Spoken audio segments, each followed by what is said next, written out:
द्रव्य की अवस्थाएं के दूसरे भाग में आपका पुनः स्वागत है।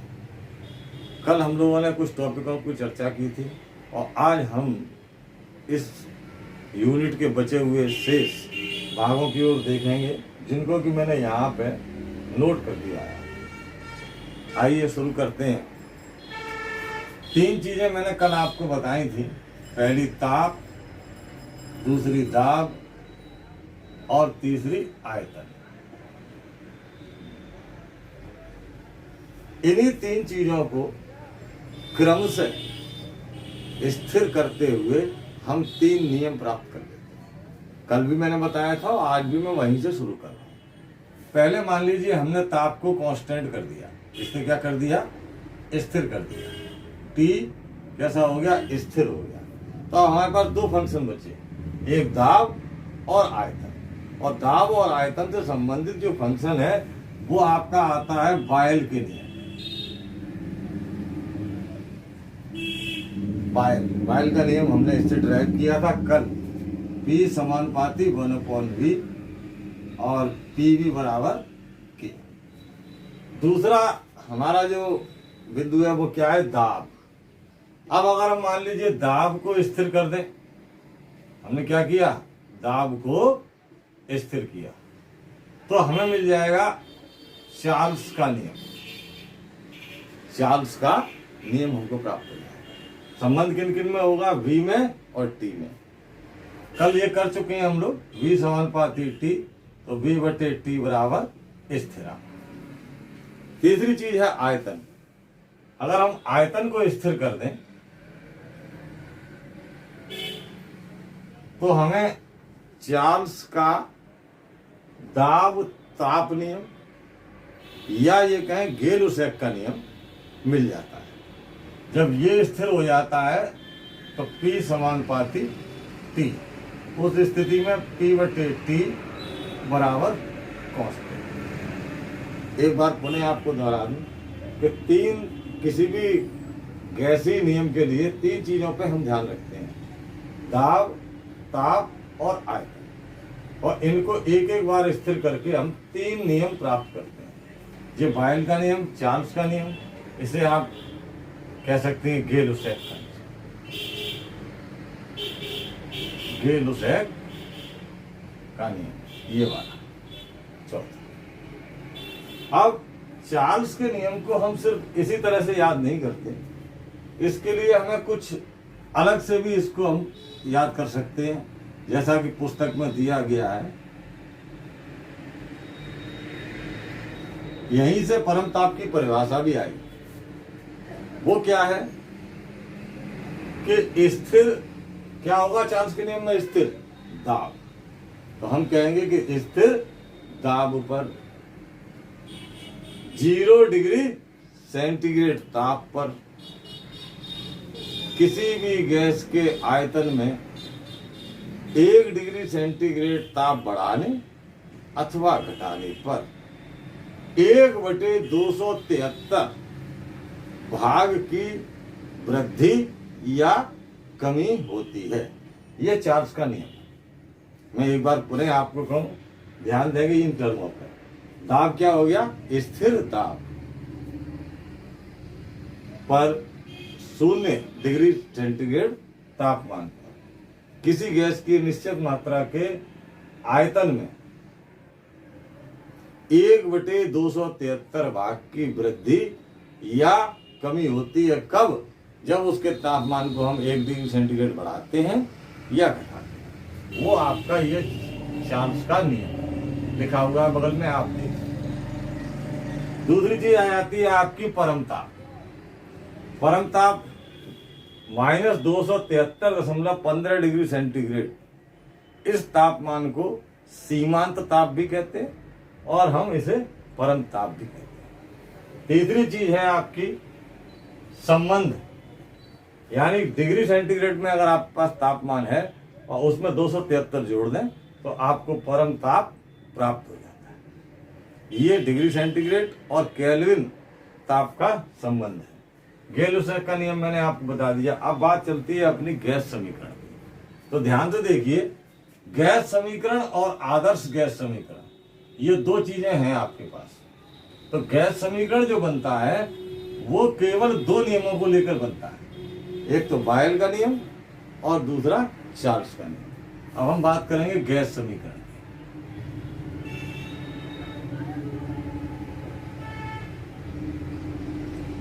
बॉयल के नियम से आप जानते हैं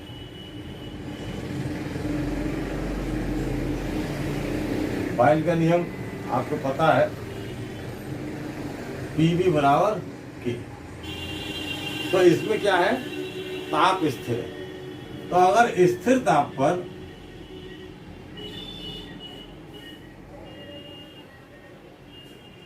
किसी गैस का आयतन और दाब P1 और V1 है और P1 बढ़ के हो जाता है P2 और V1 बढ़ के हो जाता है V',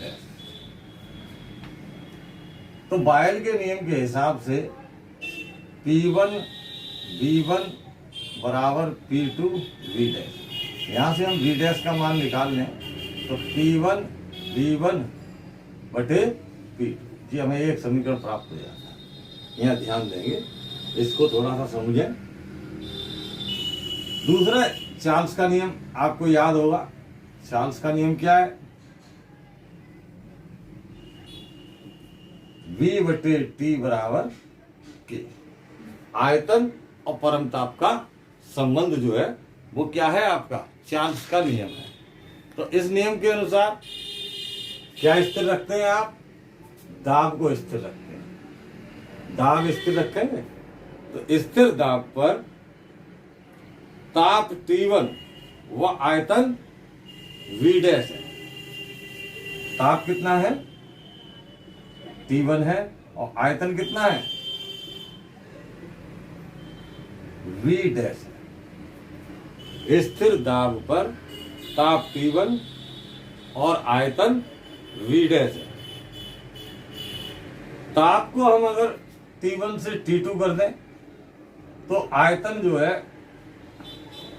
वो V' से बढ़ के क्या हो जाता है, V2। तो चार्ल्स के नियम के हिसाब से V' बटे V2 V' बटे T1 बराबर V2 बटे T2।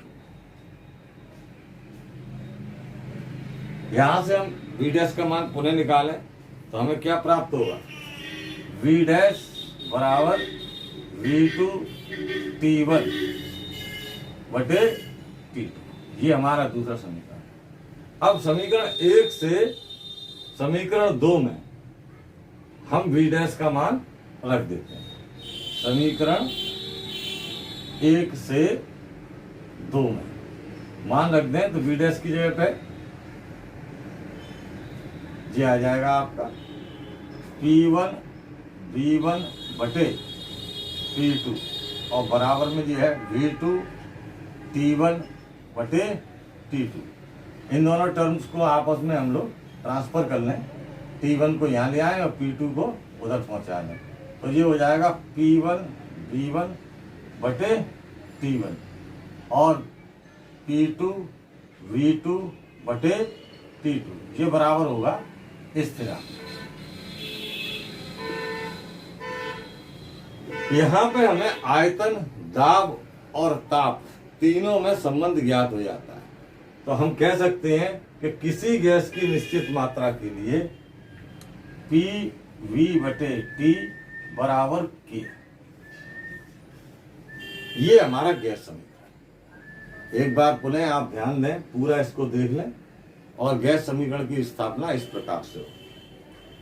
अब आदर्श गैस समीकरण की बात हम करें, बोर्ड से आप नोट करना चाहें तो आप नोट कर लें, कोई दिक्कत नहीं है। पॉज करके इसको और स्टिल करके आप नोट कर सकते हैं और अपने नोट्स से मिला सकते हैं। आगे देखिए, अगली चीज है हमारी आदर्श गैस समीकरण।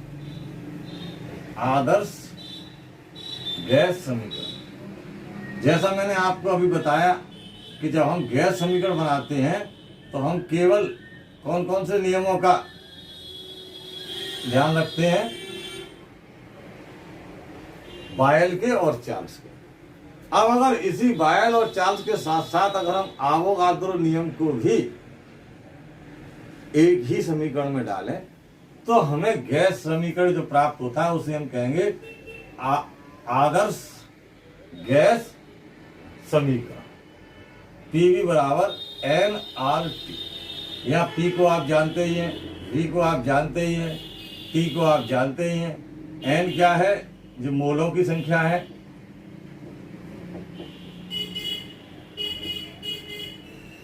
और R क्या है?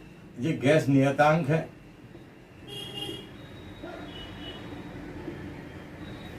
इसका मान 0.0821 होता है। तो ये आपका आदर्श गैस समीकरण हमें प्राप्त हो जाता है।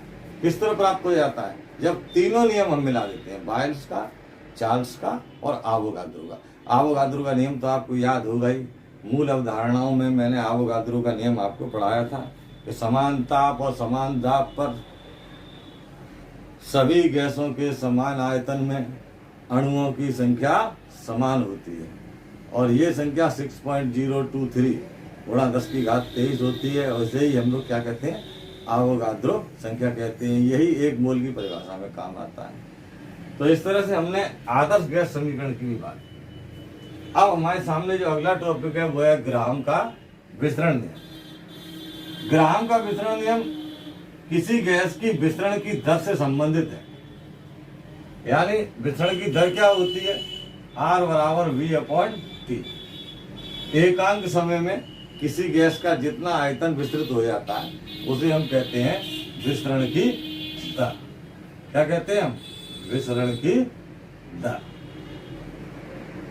ग्राहम का नियम इसी से संबंधित है।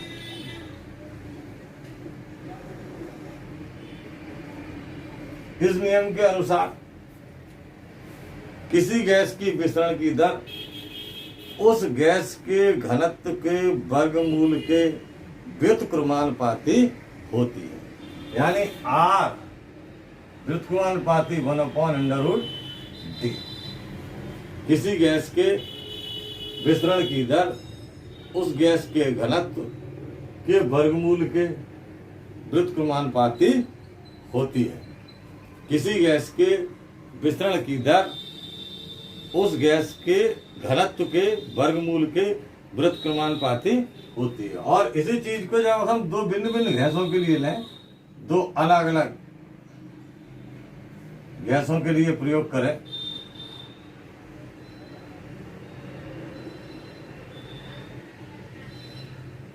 तो पहली गैस के लिए R1 और दूसरी गैस के लिए R2। तो यहां पर भी अंडरवुड में घनत्व D1 और D2 आ जाएंगे, यानी D2/D1। ध्यान रखें यहाँ व्युत्क्रमानुपाती का संबंध है, इसलिए R1 के सामने आएगा D2 और R2 के सामने आएगा D1। हम लोग जानते हैं अणुभार क्या होता है?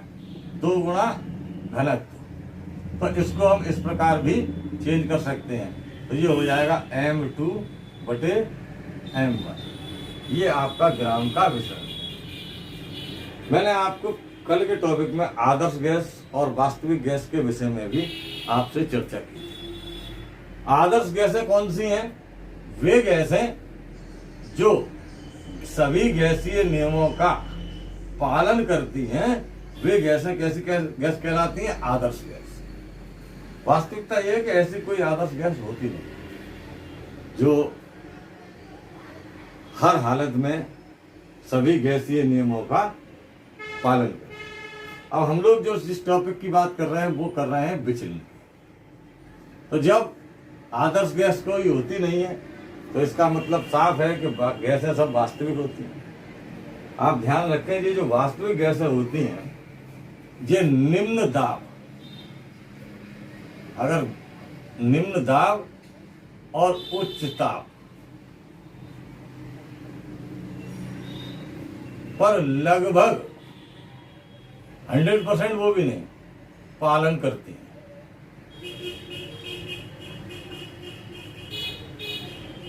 लेकिन उच्च दाब और निम्न ताप पर पालन बिल्कुल भी नहीं करेंगे, पालन नहीं करते। ये वास्तविक गैसों का हाल है। तो निश्चित बात है इनमें कोई ना कोई अंतर आता होगा। तो जो अंतर आता है उसे हम कहते हैं विचलन, विचलन या उसी को हम कहते हैं संपीड़ितता गुणांक। तो उसका हम आंकलन जो करते हैं वो Z बराबर सिंपल है PV बटे NR।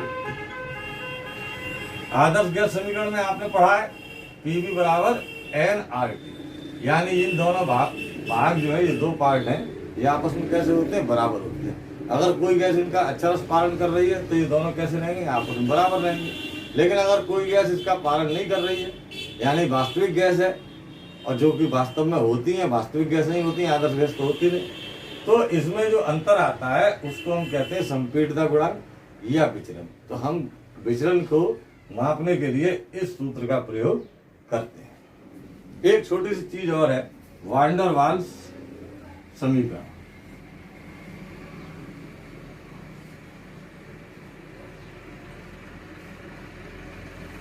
Van der Waals Dutch वैज्ञानिक थे और उन्होंने आदर्श गैस समीकरण जो था इसमें आयतन और दाब की वास्तविक परिस्थितियों को शामिल करने की कोशिश की। उन्होंने अणुओं के बीच में जो आकर्षण बल था उसको भी कैलकुलेट करना चाहा, और आयतन में जो कमी आती है उसको भी कैलकुलेट करने चाहा। तो उन्होंने एक समीकरण हमको दिया P प्लस A N/V का स्क्वायर। ये चेंज उन्होंने किया दाब में। आप ध्यान रखें PV, और आयतन में उन्होंने इसको घटाया तो एक और वो ले लिया NV बराबर NRT। वान डेर वाल्स ने दाब और आयतन में वास्तविक स्थितियों के अनुसार परिवर्तन करके एक समीकरण हमें प्रस्तुत किया। इस समीकरण को हम कहते हैं वान डेर वाल्स समीकरण। यहाँ पे जो A और B हैं इन्हें हम वान डेर वाल्स प्राचल भी कहते हैं, वान डेर वाल्स प्राचल या वान डेर वाल्स नियतांक के रूप में भी इनको हम याद करते हैं। तो इस प्रकार यूनिट 2 का ये यूनिट 6 का ये दूसरा भाग है, और इसमें मैंने इन सब चीज़ों की चर्चा की। मैं एक बार पुनः धन्यवाद देना चाहूँगा अपने सीनियर साथी अरविंद शर्मा जी को।